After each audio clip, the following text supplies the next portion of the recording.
Claudine Hemingway is a descendant of famed writer Ernest Hemingway. We bumped into each other at a party and decided to team up and dive deep into French history, but with a twist, by bringing a spotlight to those lesser-known creatives in France. This is History with a Hemingway. Welcome back, guys. Today I'm with Claudine, and we are talking about the escape of Marie Antoinette. This is when everybody wanted to take her head off and put her in prison, and Claudine's going to look a little bit deeper into this history of what exactly happened, how they found the family, and I think we all know the outcome, but Claudine's going to give us a closer look at it. Yeah, this was a good few years before she was going to lose her head, but this was a defining moment of leading to the fact that they were both going to be killed. So we talked about Marie Antoinette in the very first year of the podcast, and you know what the biggest thing searched on my website after the about me part is? Marie Antoinette. It's Marie Antoinette. I get hundreds of searches every single day that comes from Google for Marie Antoinette to the podcast episodes we did. That's so great. People, check it out. So that we did 4 of them in the beginning, and then we've since done podcast episodes about the women of Marie Antoinette. So we did 4 or 5 about the women around, including Rose, who was her designer. And so those were all really fun. But this was a specific moment. It was originally called the Flight to Varennes, is what it ended up being called. But it was originally supposed to be the Flight to Montmedy. And this was because they had decided that maybe they just needed to get out of here because things weren't looking so good for the royal family. But to go back a little further, on October 6, 1789, was the date that they left Versailles and were brought to Paris.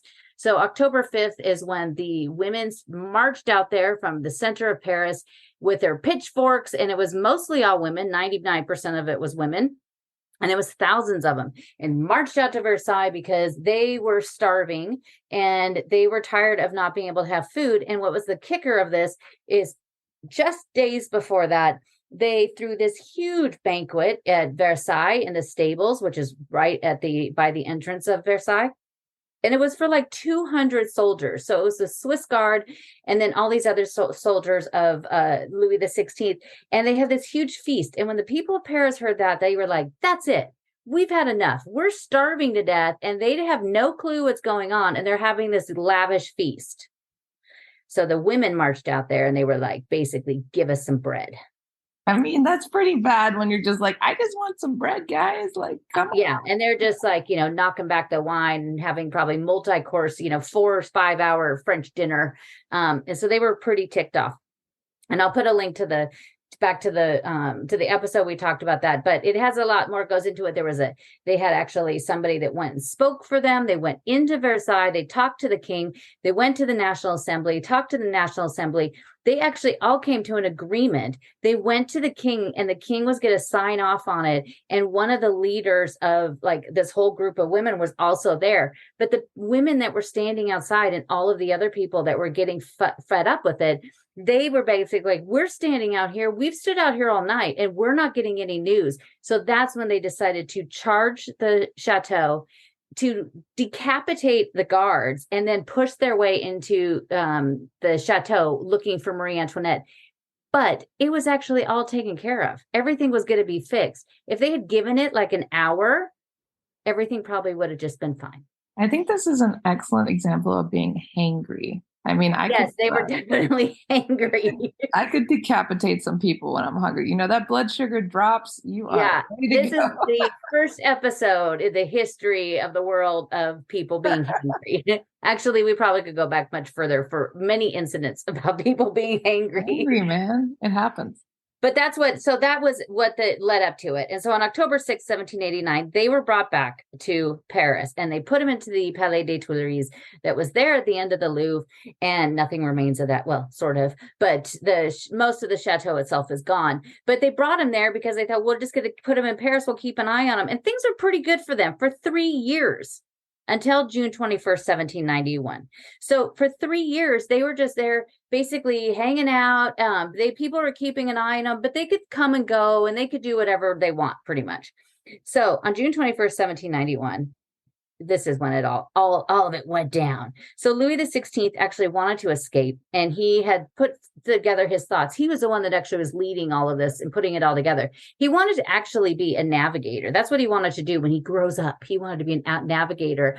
And, you know, he loved to play with locks and keys and everything like that. He didn't want to play with Marie Antoinette too much. As we know, it took a long time for them to consummate their marriage and to have a child. But he wanted to be a navigator. So he actually was pretty good at kind of planning things out. So he actually wanted to escape. And so he had come up with these ideas, and everybody was kind of like his very trusted people. And Marie Antoinette were saying like, no, we shouldn't do this yet. But then another gentleman came into the picture, Axel de Fersen, or Axel von Fersen. In French, we say de Fersen. He was a Swedish count. He was born in 1755. He died in 1810. He died on the same exact day later that the anniversary that they escaped. How crazy is that? Weird coincidence. Yeah.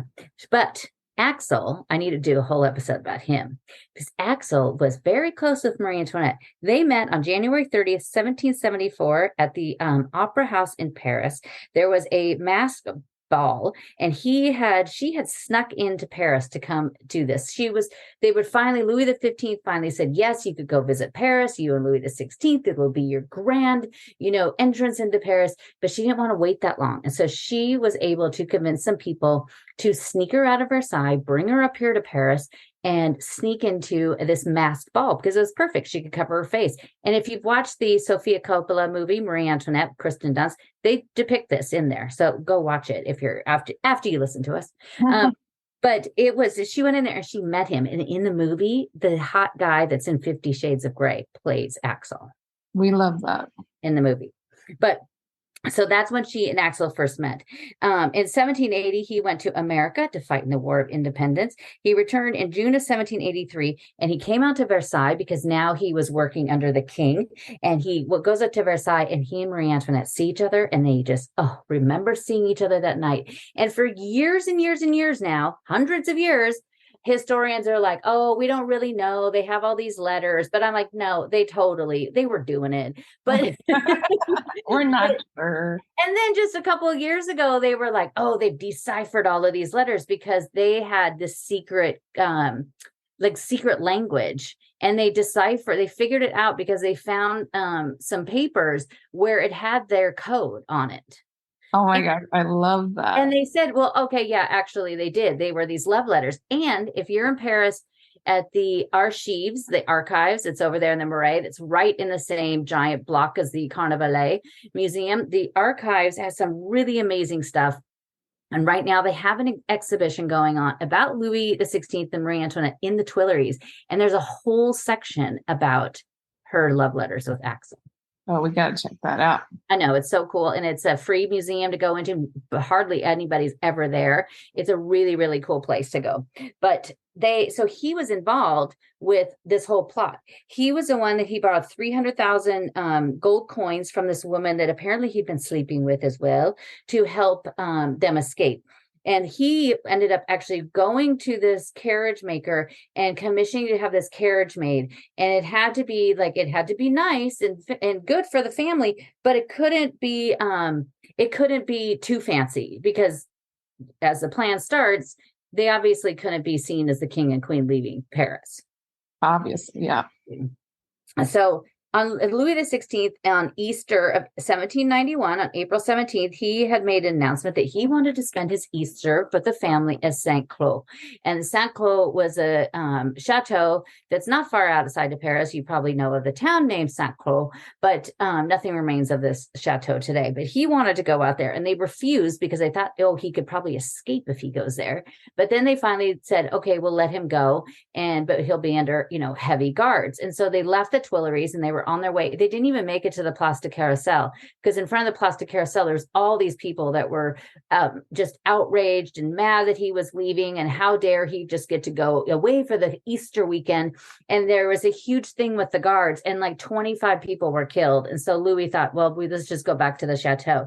But now that he had his brief taste of freedom, he thought, okay, we really have to figure this out.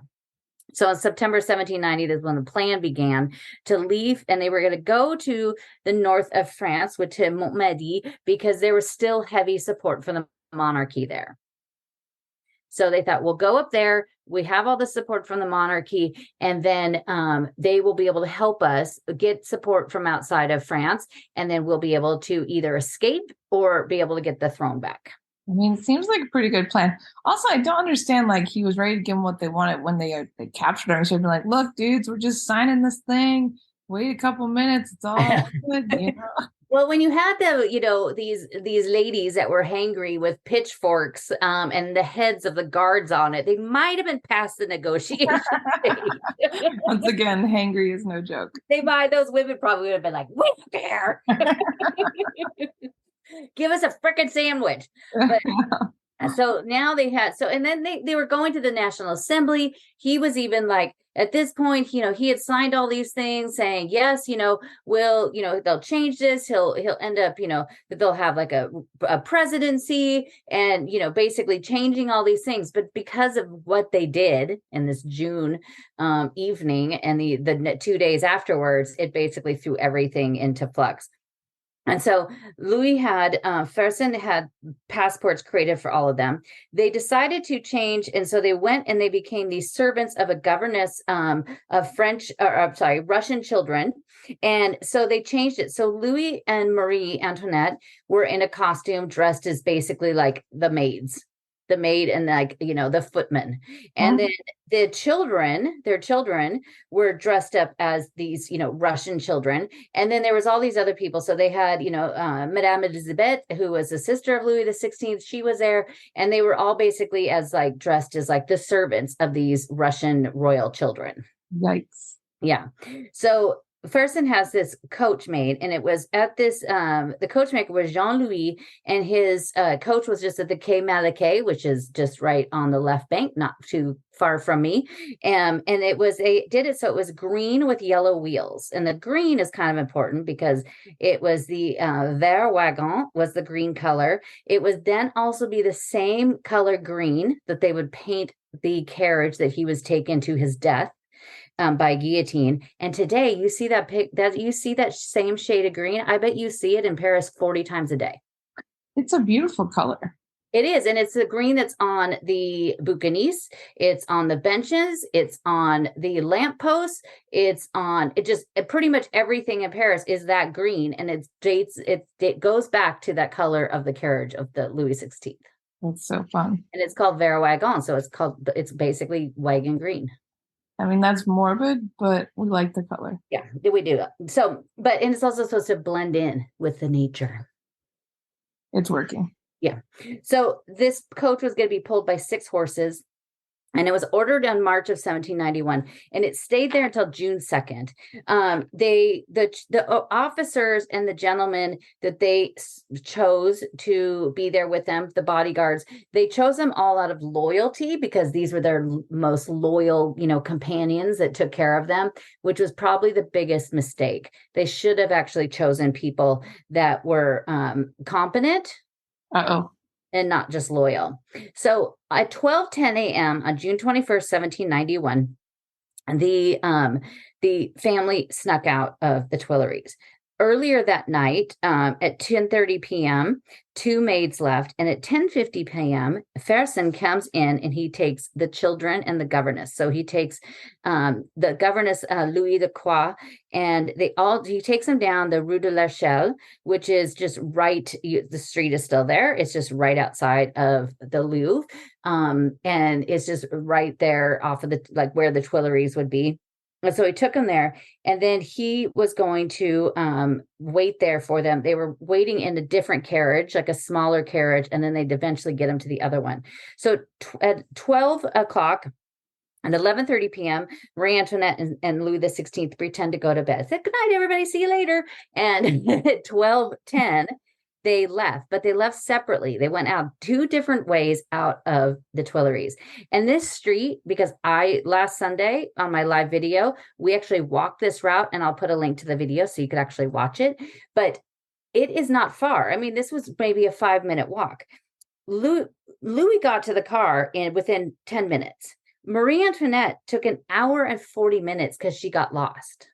You get lost in your own city, lady. And it's literally like a block and a half.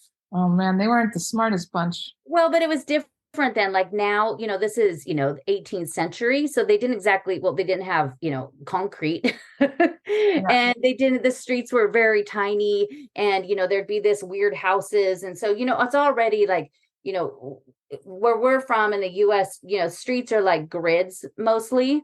And here it's not. Paris has all these weird shaped blocks. There's nothing shaped like a square here. And so you had all these weird shaped streets and everything. So you kind of understand, but at the same time, like seriously, an hour and 45 minutes. I mean, you'd have to be going like literally spinning in circles with your eyes shut to go and take an hour. You must be really stressed out too, of course. Or maybe crawling on your belly. 2 hours. Oh my goodness. So it put them very behind. And so they got to the larger carriage, which was just right on the Quai de Louvre, like right where the Samaritain and Cheval Blanc is. It was just right there on the side of the quay. And they got there an hour and 40 minutes late. And so they went there, they get into the other one, and then they go up to Bondy, the city, and they get there at 2:30 a.m. And that's when Fersen leaves them. And I'm sure that Louis probably was like, "You're out of here, buddy. I know about you and my wife." No, he had some lovers himself, I'm sure. No, not Louis the 16th. That's Louis true. the 16th was probably the only king that never had a mistress. Maybe he had a boyfriend. No, he wanted to play with locks. He had to force him to basically have sex with her, and it took years. He was asexual. But he was also, they were children. They were 14 years old. Yeah. It's a very different thing back then, but he's definitely the only king that did not have mistresses. I love that. He just didn't care. He wanted to hang out with a zoo and go hunting and hang out with locks. I love that for him. Maybe if he had a woman and she was wearing a chastity belt, the old kind that had the big lock and key, then he could get into that. His thing for sure. Yeah. So at 7 a.m., they discover that morning that they're gone at the Tuileries. They're like, "Oh, great!" And this is Lafayette, the French general that mostly only Americans know. French people don't know who Lafayette is.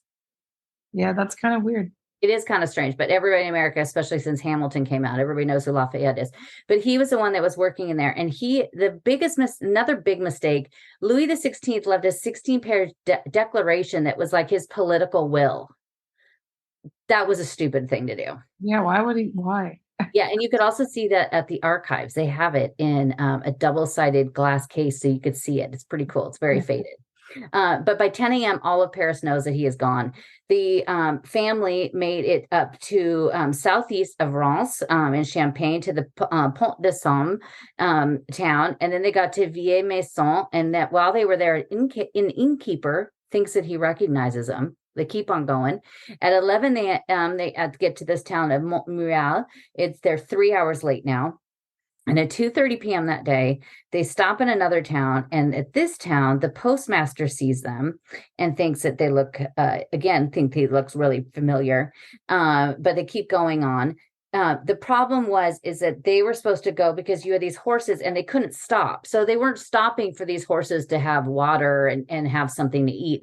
They just kept pushing on. And when you think now how long that would take to get to these towns, like if you were in a car, it would not take very long. But back then, of course, it's different. And again, you've got just going through these, sloshing through the mud and everything else. So these horses were just running and running and running. And so they were supposed to stop at these different places along the way and change out the horses. But because they were so late, and these people, there's no way of getting a hold of them to say, "Hey guys, hold up. They're 2 hours late." You couldn't text them. And they would leave because they were like, "Oh, something's wrong. We better not wait anymore." So they didn't have their extra horses. They didn't get to the extra horses. At 4 p.m., they get there. And four of the horses actually just fell and almost died because they just dropped to the ground because they could barely make it. So they had to wait a little while till they found other horses. At 7:55 p.m. that day, they get to Saint-Malo, and that's where this gentleman named Jean-Baptiste Drouet recognizes Marie Antoinette. And then she says that the man looks a lot like the 50-pound note in his pocket, and the coin, because the coin has the profile of the king on it. Man, they should like shave their heads and punch themselves in the face. Yeah, but you think of back then, I mean, that would have been the only way you would have known. I mean, now it's like you're walking down the street and you're like, oh my God, I think I just saw Beyonce, Yeah. We know what all these people look like back then. You didn't really know what these people look like except for the money. Yeah. Maybe that's why they don't put in England. They changed all the money when Queen Elizabeth died, and now it has King Charles on it. Did that pretty quick. Yeah, well, I think they're slowly circulating it. But I mean, well, we already know. God knows we can't forget what King Charles looks like. But at 10:50 p.m., the royal carriage finally arrived into the town of Varennes. There was no horses there. There was no other riders there waiting for them. And so in the town before them, when the gentleman noticed what he, recognized him, he started, making some calls. At this point, everybody knows now that they escaped. And so the National Guard, on the order of Lafayette, blocked the bridge around there so they could not escape. And at 11:10 p.m. that night, they were arrested. Man, after all the stress of traveling all day and night. Yeah. They didn't even make it 24 hours. It's so sad. Do you think if she wasn't 2 hours late, they could have made it further? Maybe. Yeah, I don't know. Or if they had and then there was a whole thing because when they got there to get into the carriage, the governess refused. She was like, no, it is my job. It is till my last dying breath. It is my job to stay with these children. So they bumped out this guy that actually was very smart and knew all of the roads like the back of his hand. And they kicked him out so she could be there. Like there was just a lot of stupid mistakes along the way. Yeah, they should have kicked out that governess and been like, sorry. I know, sorry, lady, we don't need you now. Yeah. So the next day on June 22nd, 1791, they were arrested. They were kept there in the Châlons-en-Champagne. And so they were out there in the Champagne region. On June 23rd, at 4 p.m., they arrived at Epernay. Here now they're on constant, under guard. And then on June 24th, they were in the city of Meaux for the night. And then on June 25th, so the anniversary was just yesterday. On June 25th at 7 a.m., they left for Paris. At 6 p.m., they landed in the 18th at Rue de la Chapelle. The best. Close to you. And then they came through that way because they thought, we're going to bring them down the Champs-Élysées to the Place de la Concorde, to the Tuileries.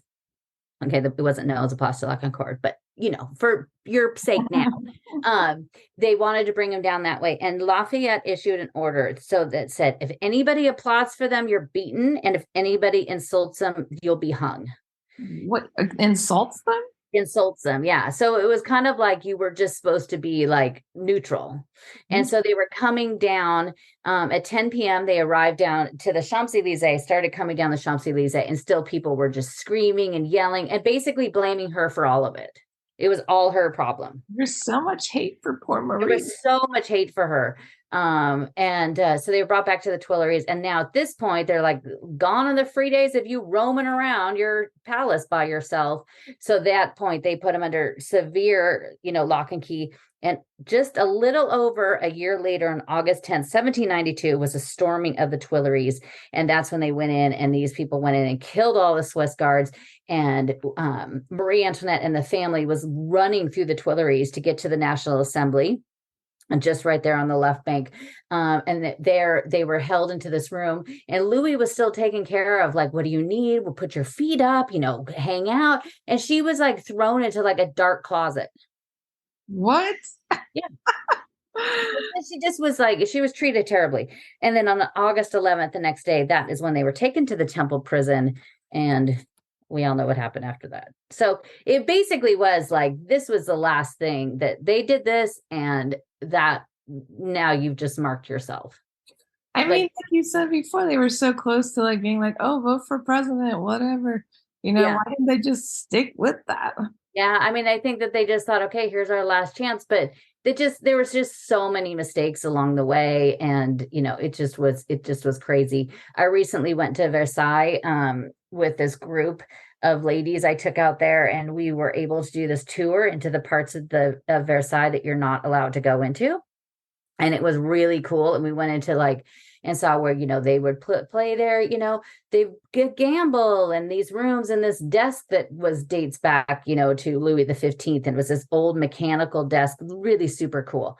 All of these things that we saw. But it was funny. It was the guard, or not the guard, but the guide that took us there. He was hating on Marie Antoinette.